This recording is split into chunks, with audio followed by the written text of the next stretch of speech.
Encarnación, estaba en la selección Encarnación y jugamos amistoso y él me vio y me trajo para acá. Lastimosamente a los 15 o 20 días que vine me tuve un desgarro en el aductor y me costó mucho recuperarme, y ahora que me recuperé me volvieron a llamar y estoy acá a disposición de la gente de Guaraní. Roberto, contanos en qué puesto te desempeñás, cuál es tu función donde más te gusta jugar. Yo juego o volante por izquierda o enganche, pero me siento muy cómodo de enganche o media punta, ¿verdad? ¿Y en Encarnación en qué equipo estuviste jugando? ¿En Paraguay más específicamente? En Encarnación jugaba, últimamente estaba en el Deportivo Encarnación se llama, pero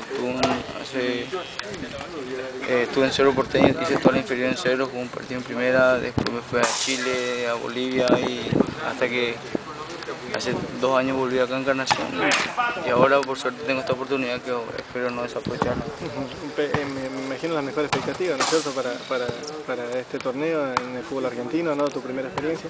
Claro, una expectativa muy grande para mí en lo personal porque yo siempre fui acá en Encarnación, ¿verdad? Y siempre he escuchado hablar de uno de los clubes más grandes acá de Misiones, que es Guaraní, ¿verdad? Y es como cumplir un sueño venir y tratar de, ojalá, llenar la expectativa que tienen puesta de mí la directiva por ahora y vamos a ver qué dice el técnico nuevo.